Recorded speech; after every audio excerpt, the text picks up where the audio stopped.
기도합시다. 좋으신 하나님 감사합니다. 오전 예배 마치고 오후에 모여서 교리 공부하고자 합니다.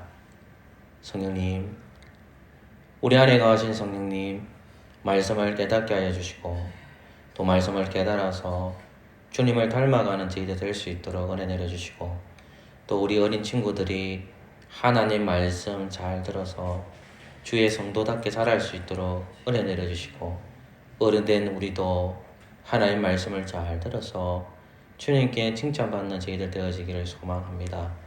전하는 자나 듣는 자들이 모두 다 은혜 받기를 원하며 예수 그리스도의 이름으로 기도합니다. 아멘.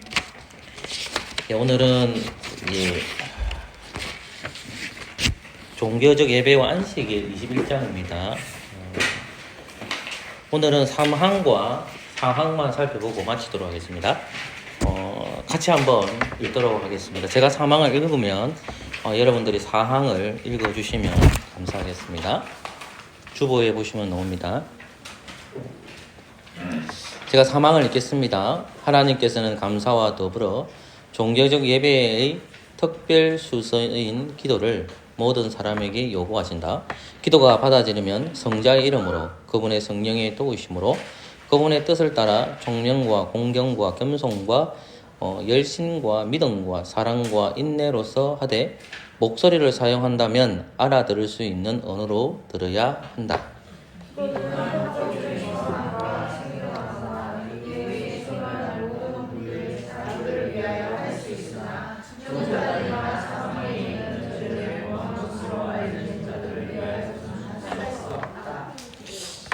지금 이 상항과 상항은 거의 문제가 없는데 상항 후반부에 보면 저는 이걸 좀 안 받아들입니다. 그래서 어디를 안 받아들이냐면 죽은 자들이나 사망에 있는 죄를 범한 것을 알려진 자들을 위하여 할 수는 없다 이 말이거든요. 이게 이제 마태복음 18장이나 다른 성경 구절과 이게 조금 부딪힙니다. 그래서 그 당대에 이제 17세기 때 신앙 고백서를 작성하신 분들이 그 당대를 생각하셨을 때 이런 분들이 구원에 못 이르도록 한다는 거거든요. 그리고 정치적 상황도 있을 거고 뭐 여러 가지 상황이 있겠죠. 그래서 사망에 이른 죄를 범하는 사람들에게 기도할 수 없다고 말하는데 이건 받아들일 수 없고 그 이유는 조금 이따 제가 설명하도록 하겠습니다. 1항에 보면 그 1항 자체는 예배의 바른 방법입니다. 어떻게 하면 예배를 바르게 드릴 수 있냐는 것을 설명했고요. 두 번째는 이제 예배의 대상과 중보자에 대해서 배웠습니다. 이제 사망을 이해하기 위해서는 1항이 있을 때 바른 방법을 설명하고 난 다음에 두 번째 이제 중보자를 얘기하는 거거든요. 그리고 이제 사망에서 우리가 배우는 것이 이제 기도의 방법이지 않습니까? 그리고 4항 뭐라고 적혀 있죠, 여러분? 네, 기도의 제목. 바른 예배가 무엇인지를 우리가 배웠는데 그 바른 예배를 간단하게 얘기하면 하나님과 언약적 관계를 말하는 건데 결국은 중보자를 통해서 예배 드리지고 또 기도도 중보자를 통해서 이루어지는 거거든요. 그래서 우리가 기도의 방법을 얘기할 때에 사망에서 비교적 상세하게 설명하고 있다는 것입니다. 제가 이거 설명하기 전에 오늘 설교 좀 정리하고 갈게요. 깜빡깜빡하는데 오늘 설교의 그 핵심 구절이 고린도전서 12장 31절인데 어떻게 적혀있죠? 내가 요즘 머리가 너희는 큰 은사를 사모하라. 그 다음 뭐라 적혀있습니까? 예? 큰 은사. 예, 너희는 큰 은사를 사모하라. 그 다음 뭐라 적혀있죠? 예. 그 다음 뭐라 적혀있습니까? 내가 또한 제일 좋은 길을 예? 내가 또한 제일 내가 또한 제일 좋은 길을 너희에게 제일 좋은 길을 너희에게 좋은 길을 너희에게 그 고린도 교회는 여러 가지 문제가 있는데 이제 이 본문을 가지고 설교하시는 이제 목사님들이 뭐 저도 그럴 수도 있고 포함될 수가 있는데요. 제가 지금 말하는 것은 목사님이 낫다 이런 뜻으로 말하는 것이 아니라 기존에 있는 하신 분들이 잘못했기 때문에 그것을 지적하기 위해서 얘기하는 겁니다. 그러니까 큰 은사라는 것을 어디로 연결시키냐면 그 다음에 12장 다음에 뭐가 나옵니까? 13장에 나오잖아요. 13장이 무슨 장이에요? 여러분 잘 아는? 사랑이잖아요. 그러니까 이제 믿음과 소망과 그 중에 제일은 뭐다? 사랑이라 하잖아요. 그러니까 큰 은사라고 했으니까 이 사랑을 연결시켜버리죠. 그래서 은사를 뭐로 보는 거예요? 그게 이제 머릿속에 기억이 돼버리죠. 그래서 은사이기 때문에 우리도 사랑의 은사를 주님 앞에 달라고 해야 된다는 겁니다. 그것은 잘못된 기도거든요. 그러니까 사랑은 은사가 아니라는 거예요. 그러면 은사가 아닌 이유가 뭐냐라고 했었을 때에 첫 번째 뭐냐면 이 본문을 보시면 큰 은사로 되어 있는 이 큰 자가 되어 있으니까 보통 목사님들이나 그냥 문자적으로 해석할 때에 최상급으로 생각을 하거든요. 최상급이 아니라 뭐라고 했죠 제가? 비교급입니다. 비교급. 그럼 비교급이라는 것은 앞에 뭐를 설명하고 난 다음에 뭐가 또 다시 나오는 거. 이 비교급이잖아요. 그죠? 그러면 이 큰 은사가 뭔지를 알면 되는 거잖아요. 두 번째가 뭐냐면 이 한글 개역 성경을 보면 은사들로 되어 있습니까? 은사로 되어 있습니까? 단수예요, 복수예요? 단수로 되어 있지만 영어 성경이랑 이제 헬라어 성경을 보면 뭐라 되어 있다 여기? 복수로 되어 있다는 거예요. 그러면 더 정확한 번역은 고린도 교회를 가리키는 거죠. 큰 은사들이죠. 목사님, 예, 그 앞에 더욱이 있습니다. 더 있습니까? 예. 더욱. 예, 맞습니다. 쫄았잖아요. 큰 은사들이죠, 들. 그러니까 여기서는 복수가 나오니까 그러면 이 큰 은사가 뭔지를 우리가 찾아내야 되잖아요. 그게 이제 문맥으로 가야 되는 거예요. 문맥으로 가니까 28절부터 쭉 읽어보니까 뭐라 나옵니까? 첫째는 뭐가 나오죠? 사도. 둘째는 뭐라 나옵니까? 선지자. 아시겠지만 같이 좀 합시다. 셋째는 뭐죠? 교사. 이거는 주일학교 교사가 아니고 누구죠? 목사. 바로 열고 장로를 가리키는 겁니다. 그러면 이 세 사람이 공통점이 뭐예요? 직분자들이죠. 무엇을 가르치는 직분자입니까? 예, 말씀이죠, 말씀. 자, 그러면 큰 은사들이라고 했으니까 요걸 말하는 거죠. 요 세 개. 그죠? 그 다음에 성경 구조 어떻게 돼요? 넷째가 돼야 되는데 넷째가 되든가요? 아니죠. 구분을 시켜놨죠. 아니죠. 다음이죠. 다음은 능력. 다음은 뭐가 돼 있어요? 병 고치는 거. 다음은 뭐가 돼 있죠? 쭉쭉 넣어다가 나중에 방언까지 연결된다 아닙니까? 그러면 여기까지 여기와 여기를 구분시키는 거죠. 여기와 여기를 뭐 하는 거죠? 최상급으로 최상급으로 하는 게 아니라 뭐예요? 비교하는 거라고. 이해됐어요? 비교하는 거죠? 그러면 큰 은사들이랑 이쪽이겠어요? 이쪽이겠어요? 이해 그죠? 왜냐하면 첫째, 둘째, 셋째. 됐죠?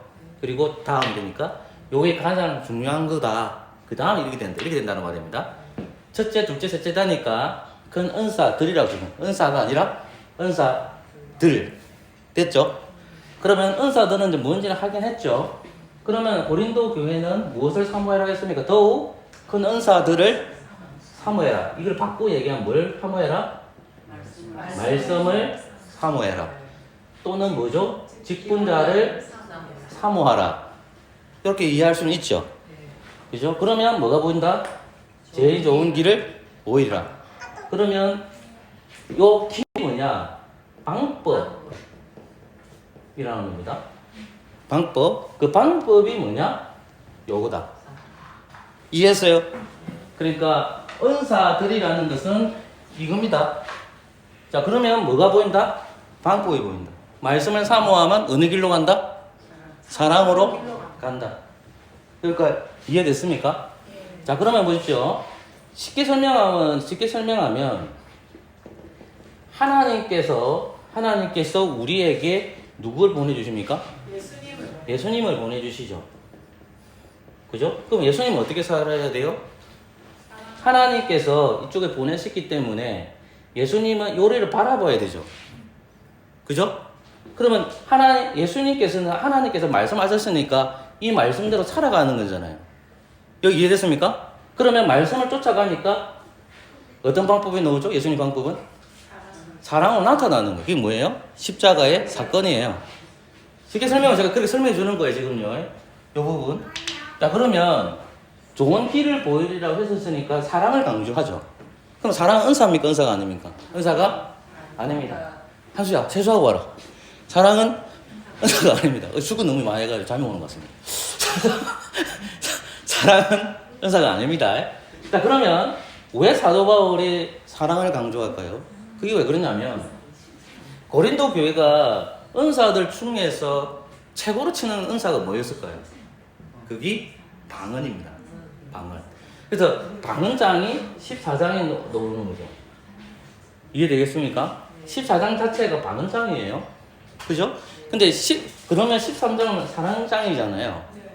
그러면 또 고린도 교회가 15장에 보면 부활이에요, 부활. 고린도 교회가 부활을 믿었습니까? 안 믿었습니까? 안 믿죠. 그러면 그들이 따라가는 것이 뭐냐면 방언을 따라갔어요. 방언은 알아듣지 못하는 천국의 언어가 아니고 방언은 제가 뭐라고 얘기했죠? 외국어입니다. 외국어. 그러니까 외국어 잘하는 사람을 좋아했던 거예요. 그리고 그 외국어 잘하는 사람들이 힘을 가지고 있을 수도 있는 거죠. 그 방언을 좋아하는 사람들을 쫓아가는 거예요. 그러니까 14장 자체가 이 방언에 대해서 관심을 가지는 것이 잘못됐다는 걸 가르쳐주고 무엇을 사모해라? 큰 은사들을 사모하라는 거죠. 근데 가장 결정적으로 고린도 교회는 파별로 나눠져 있어요. 어떤 파별로 되어 있죠? 아볼로파, 바울파, 베드로파, 그리스도파로 나눠져 있죠. 그죠?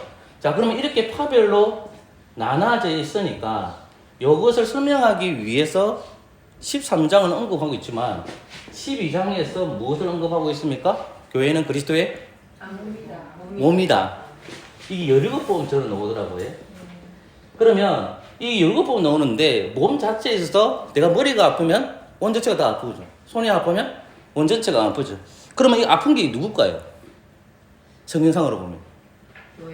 교회죠. 그러니까 성경상으로 쭉 읽어보면 아픈 사람들이 누구예요? 연약한 자들이에요. 그 연약한 지체라고. 그 연약한 지체니까 기존의 교회는 어떻게 한단 말입니까? 갖다 버려본단 말입니다. 쉽게 설명하면. 그러니까 14장에 보면 11장을 읽어보면 성찬이 나오는데 그 성찬 부분에서 가진 자들이 다스린 자들이 힘을 가지고 있으니까 빈궁한 자도 피철한 자들은 늦게 오니까 귀찮은 존재잖아요. 그러니까 빨리 어떻게 해요? 성찬을 자기들끼리 진행해버린다고. 이해됐어요 이게? 그러니까 이 손이 아픈 자들인데 그 아픈 자들이 교회에 왔으면 어떻게 해야 돼요? 품어줘야 되잖아요. 그럼 은사를 가진 사람들 어떻게 해야 돼요? 그 은사를 할 때 뭐가 반드시 있어야 됩니까? 사랑이 있어야 된다는 거예요. 말씀을 가르치는 사람이 뭐가 있어야 되죠? 주일학교 선생님들이 아이들 가르칠 때 가르치는 은사가 있죠. 그럼 아이들의 은사는 있지만 뭘 하지 않아야 하면 참다운 교사가 안 되고 참다운 목사가 안 되는 겁니까? 사랑이 없으면 안 되죠. 그럼 사랑이 없으면 어떻게 될까요? 그 교회는 죽어요. 그걸 얘기하는 겁니다. 그래서 힘들죠, 거기. 힘들지만 우리 교회가 좀 그렇게 나갔으면 좋겠다라는 생각이 듭니다. 자, 이제 본문으로 들어갈게요. 기도의 방법에 보면 중보자에 대해서 하는데 사망에서 보면 이런 말이 나오죠. 사망으로 들어가 보십시오. 자, 하나님께서는 감사와 더불어 종교적 예배의 특별한 순서인 기도를 모든 사람에게 뭐 되겠죠? 요구하신다라는 말씀이 나오죠. 맞습니까? 여러분 빌보서 4장 6절을 은주가 찾아볼까요? 다 같이 찾아보세요. 빌보서 4장 6절입니다. 빌보서 4장 6절. 빌보서 4장 6절. 신약 성경입니다. 은주가 읽어주실래요? 아무것도 염려하지 말고 오직 모든 일에 기도와 간구로 너희 구할 것을 감사함으로 하나님께 아뢰라. 자, 기도할 때 어떤 마음으로 간구하라? 감사하는 마라. 자, 그러니까 기도의 방법에 있어서는 첫 번째는 뭡니까? 감사죠, 감사. 기도는 뭐다? 감사합니다. 첫 번째 얘기하는 게 뭐냐면 기도는 감사라는 겁니다. 요거 넘어가기 전에 자 유대인이 있고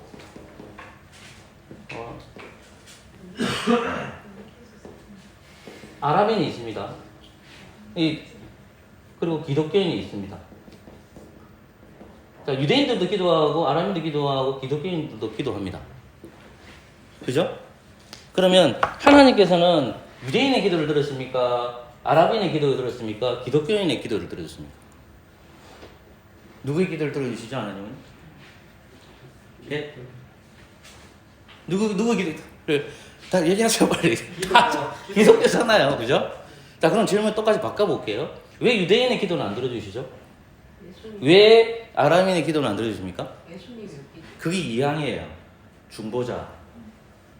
중보자를 안 믿어요. 유대인들과 아람인들은 예수 그리스도를 중보자를 안 믿어요. 그러니까 우리는 기독교인이니까 장로교인 성도잖아요. 장로교인들이 그리스도 이름으로 기도한다는 것은 중보자를 믿는다는 거거든요.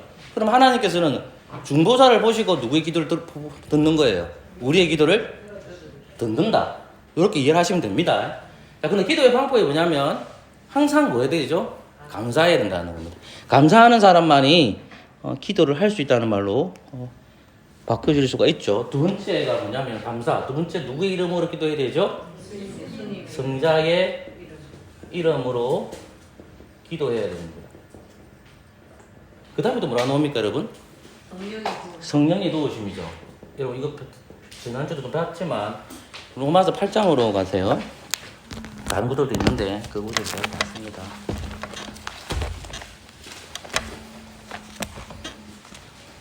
사만까지만 할게요. 로마서 8장. 자, 8장 34절을 읽을까요? 시작. 누가 정죄하려 죽으실 뿐 아니라 다시 나신 이는 그리스도 예수시니 그는 하나님 우편에 계신 자요 우리를 위하여 간구하시는 자니시니라. 예수님께서 대제사장으로 계셔서 하늘로 승천하시고 주님께서는 대제사장으로서 누구를 위해서 간구해 준다? 우리를 위해서 간구. 이 우리라는 것은 예수 믿는 사람들을 위해 뭐 해주신다? 간구해 주신다. 그러니까 기도는 감사하는 사람이 반드시 기도를 할 때는 뭐가 들어가야 되죠? 감사죠. 그럼 이 감사라는 것은 조금 나누면 누구에 대한 감사예요? 그러니까 우리가 기도할 때 첫 번째 들어가야 될 게 뭐냐면 감사거든요. 그리고 또 기도 들어가서 성자의 이름으로 기도해야 돼요. 성령도 들어가야 돼요. 그러면 이 감사는 누굴까요? 하나님이죠. 그럼 하나님이라는 것은 성부와 성자와 성령 한 분이신 하나님. 그러니까 기도의 방법에 있어서 감사가 들어가는데 그 감사가 뭐냐? 나를 구원해 주시는 삼위일체 하나님께 대한 감사예요. 그러니까 우리가 하나님의 이름을 부른다는 것은 그 구원을 하시는 분이 주님이시라는 것을 고백하는 것이 이 감사로 나타나죠. 그리고 또 우리가 그리스도 이름으로 기도한다는 것은 누가 우리를 위해 중보해 준다는 말입니까? 그리스도께서 중보해 주신다는 말입니다. 한 구절 더 봅시다. 여러분 26절과 27절을 26절을 보고 27절을 읽어볼까요? 시작. 이와 같이 성령도 우리의 연약함을 도우시나니 우리가 마땅히 빌 바를 알지 못하나 오직 성령이 말할 수 없는 탄식으로 우리를 위하여 친히 간구하시느니라.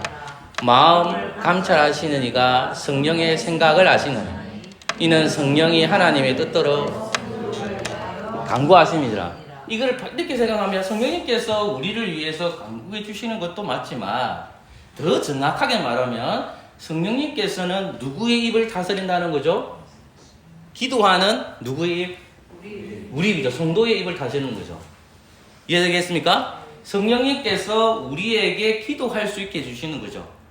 그죠? 그리고 누구의 이름으로 기도하는 거죠? 예수 그리스도의 이름으로 기도하신다. 요거를 말하는 겁니다. 이해되셨죠? 여기까지 이해 안 되시는 분이 있습니까? 없습니까? 예. 자, 그렇게 이해를 하시면 될 것 같습니다. 그 다음에 이제 나오는 것이 뭐냐면, 사망을 보십시오. 자, 그럼 기도할 때 성령이 도우실까 됐습니다. 그 다음 뭐가 나오죠? 그분의 뭐죠? 그분의 뭡니까? 이게 좀 어렵습니다. 이게 그분의 뜻입니다. 자, 하나 예를 들어볼게요. 창세기 18장을 가보십시오. 이게 제일 간단한 것 같아가지고 제가. 자, 창세기 18장에 가면 하나님께서 소돔과 고모라를 멸망시킨다고 했습니다. 자, 하나님께서 아브라함에게 말씀하신 것이 뭐죠? 소돔과 고모라의 뭐죠? 멸망이죠. 자, 아브라함이, 자, 우리 이렇게 기도하면 안 됩니다. 하나님은 소돔과 고모라를 멸망시킨다고 했어요. 근데 아브라함이 기도해요. 하나님, 이 소돔과 고모라를 멸망시키면 안 됩니다. 하나님 어쩌시려고 그럽니까? 그렇게 기도하면 될까 안 될까요? 자, 그러면 하나님의 뜻이 뭐예요? 이거잖아. 네. 하나님의 뜻은 이거예요. 자, 그러면 하나님의 뜻을 잘 생각해 보시면 소돔과 고모라를 멸망하는 것이 하나님의 뜻이죠. 그러면 아브라함이 아니요, 하나님 그거 하시면 안 돼요. 이렇게 우리 기도하면 됩니까 안 됩니까? 근데 우리 그런 실수 좀 안 합니다. 그러니까 아버지의 뜻을 알아야 되는 거죠. 그럼 아버지 뜻은 어디 적혀있는? 성경에 성경. 그러니까 하나님의 약속에 근거해서 기도하십시오라고 자꾸 내가 강조하는 이유가 우리의 소망이 이루어지도록 기도하는 게 아니에요. 또 얘기 들어볼게요. 자, 50년 동안 한 사람을 위해서 기도했습니다. 그 사람이 예수님을 안 믿어요. 또 한 주 합니다. 50년 동안 기도했는데 보십시오. 우리 자녀들 중에서나 우리 부모님들 중에서 예수 안 믿는 사람이 있잖아요. 그럼 우리 모두 다 어떻게 해요? 가족들이 하나가 되어서 기도하죠. 그죠? 미안한데 조지 선생님 좀 팔게요. 조지 선생님을 위해서 우리가 막 기도한단 말입니다. 그러면 윤기선 성도 기도하고 조성환 성도 가정도 막 기도하는 거예요. 그죠? 이해됐습니까? 그러면 하나님의 뜻에 정말 미안하지만 하나님의 뜻에 있을 수도 있고 없을 수도 있겠죠. 이해됐습니까? 근데 어느 날 갑자기 조선 선생님이 예수님 믿게 된 거예요. 그때 윤기선은 이렇게 얘기합니다. 하나님이 나의 기도 응답하셨구나. 그러면서 자기 기도 계속 찬양해요. 이러면 될까 안 될까요? 안 돼요. 절대 안 됩니다, 여러분. 자, 이게 왜 중요하냐면 기도를 하면서 자꾸 뭘 자랑해요. 그 공로입니다. 그러니까 나도 실수해요. 나도 엄지야 은정아 니한테 참 기도 내가 많이 한다. 그럼 할 수 있잖아요. 근데 자꾸 반복이 되는 그게 뭘까요? 자랑이라니까 그게요. 제 말이 이해됐습니까? 이 말이. 그러니까 기도하지 말라는 말이 아니에요. 제 말은요. 내가 누구를 위해서 기도한다, 누구를 위해서 기도한다, 누구를 기도했다는 거지 내 기도가 마치 대단한 것처럼 보이는 거예요. 그럼 우리 대단한 거 없어요. 사실은. 심하게 얘기하면. 내가 기도해야 되는 거는 맞지만은 그 기도를 이루시는 분은 누구예요? 하나님. 그럼 그 기도를 이루실 때 하나님 뜻에 있기 때문에 성취가 되는 거지. 내가 그 뜻에 하나가 돼서 하나님 이루어 주신 거지. 내 공로가 있습니까? 없습니까? 없습니다. 없는 거예요. 그러니까 기도의 방법은 뭐냐면 감사로 해야 되고 두 번째 그리스도 이름을 거둬야 되고 성령께서 간구하시는 기도를 해야 되고 그다음 네 번째 뭡니까? 하나님의 뜻을 따라서 기도해야 된다는 거예요. 여기까지 이해하셨죠? 그 다음에 뭐가 나오죠, 여러분? 또 나오는데 다 할 수는 없고요. 공경을 다른 말로 하면 뭘까요? 경외거든요. 여러분들은 기도할 때에 저도 그런 실수를 많이 하는데 하나님을 경외하면서 기도하고 있는지 생각해보세요. 우리가 일반 사람을 만나면 제가 그 나이 많으신 목사님들이나 이렇게 이제 만나게 되면 좀 부담스러워요. 식사 먹는 것도 좀 부담스럽고. 그게 왜 그러냐면 여러 가지 요소가 있죠. 그 자리가 불편한 거예요. 근데 불편하면 같이 또 대화를 나눠야 되거든요. 근데 여러분들이 하나님과 기도하면서 경외한다는 말은 진짜로 공경해야 돼요. 가장 높으신 분을 만나는 거예요. 근데 우리는 그걸 자꾸 까먹죠. 그래서 기도할 때는 반드시 갖춰야 될 게 뭘까요? 하나님을 경외해야 된다. 그래서 창세기 18장에 보면 진짜 아브라함이 쫍니다. 누구한테 쫄까요? 기도할 때? 하나님한테 쫄아요. 보십시오, 여러분. 자, 18장 가보십시오, 여러분. 22절입니다. 그 사람들이 거기서 떠나 소돔을 향하여 가고 아브라함은 어디 앞에 섰죠? 하나님 앞에 그대로 섰더니 가까이 나와 가르되 주께서 의인을 악인과 함께 멸하시나이까 그 성중에 의인이 50인이 있을지라도 주께서 그곳을 멸하시려고 그 50의인을 위하여 용서치 아니하시리까. 이 쭉 나온단 말입니다. 그 다음에 보십시오. 26절입니다. 여호와께서 가라사대 내가 만일 소돔 성중에서 의인 50을 찾으면 그들을 위해 온지게 용서하리라. 아브라함이 말하여 가로되 티끝과 같은 나라도 감히 죽게 뭐됐죠? 저기 하나님과 얘기할 때에 티끌과 같은 그 뭐예요? 하나님을 뭐 하는 거죠? 경외하는 거예요. 우리가 기도할 때에 그런 자세로 기도하셔야 됩니다. 하나님을 경외하면서 기도하셔야 된다. 두 번째 이제 내용에 보면 뭐가 또 나옵니까? 아까 조금 전에 공경이 나왔고 그다음에 뭐가 나왔죠? 겸손이 나오죠. 자, 이 겸손이 뭐냐면요. 여러분 누가 기도하러 나아갈까요? 누가 기도하러 갈까요? 물론 감사하는 마음에 사는 건 그건 나겠죠. 또 어떤 사람이 기도하러 갈까요? 지금 우리가 배우는 게 뭐예요? 뭘 배우고 있죠?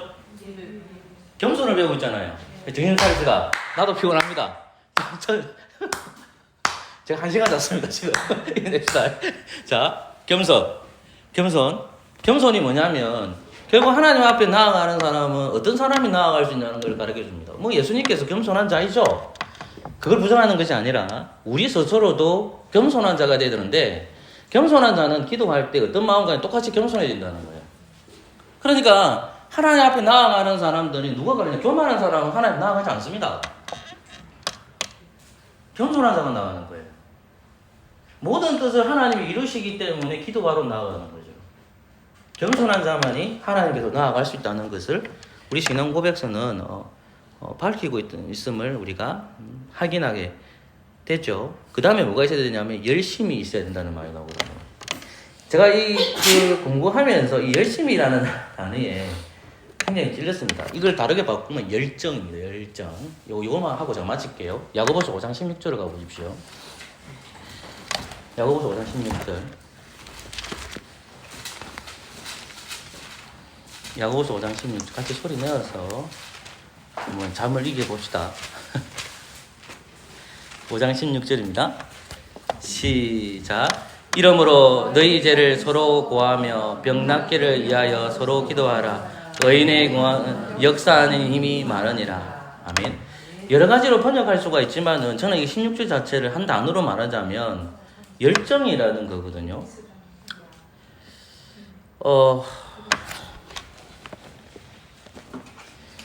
우리가 보는 신앙 고백서에는 열심으로 되어 있는데 또 다른 그 신앙 고백서를 보면 열정으로 적혀 있습니다.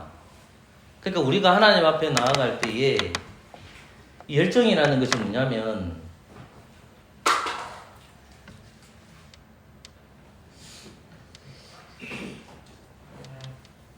기도하러 나갈 때에 진지한 태도로 나아가느냐는 겁니다. 왜냐하면 하나님을 가볍게 대할 수 없잖아요. 열정이 달지다 보면 열심이라는 것이 막 소리를, 내가 좀 그런데 나는 소리를 크게 안 지르면 잠이 오거든요. 그래서 좀 크게 지르는 편이고요. 소리를 내어서 저는 기도합니다. 소리를 안 지르니까 제가 자고 있는 걸 많이 봤거든요. 소리를 지른다고 열정이 있는 건 아니거든요. 그러니까 제가 드리고 싶은 말씀은 뭐냐면 기도할 때 진지한 자세가 있느냐는 거예요. 하나님을 가볍게 생각하니까 그런 열정도 열심도 없죠. 열정과 열심이 있어야 됩니다. 여러분 돈 벌 때 어떻게 해요? 열정을 가지잖아요. 그게 돈이 된다면. 내가 1시간에 일하면 100만 원 준다, 200만 원 준다고 하면 어떻게 합니까? 내가 자본주의 시스템에서 이런 얘기를 해서 미안하지만 유튜브를 쳐다보면 그 구독자 수를 늘리기 위해서 왜 그렇게 노력을 많이 합니까? 다 또 구독자가 늘어나면 뭐가 늘어나기 때문에 돈 많이 들어오면 돈 내오니까 그렇잖아요. 그러니까 무슨 말이냐면 기도에 대한 열정을 내가 갖고 있느냐, 열심을 갖고 있느냐, 이것은 하나님에 대한 진지하게 내가 기도하고 있느냐, 그 자리 앞에서 진짜 진지한 자세로 내가 하나님 앞에 기도하고 있느냐, 그런 사람은 하나님을 가볍게 대하지 않는 겁니다. 그러나 열심과 열정이 없으면 어떻게 되냐면 우리 스스로가 하나님을 가볍게 대하는 겁니다. 그런 측면에서 고민을 많이 해보시고요. 말씀을 전하는 또 교리를 가르칠 제 입장에서 왜 안 찌르겠습니까? 저도 찌릅니다. 그럼에도 불구하고 이런 마음으로 기도하시기를 바랍니다. 제가 기도하고 마칠게요. 하나님 고맙습니다. 이제 돌아가려고 합니다. 오늘 들었던 말씀 잘 기억하고 승리하는 주의 성도 되게 하여 주시옵소서. 예수 그리스도의 이름으로 기도합니다. 아멘.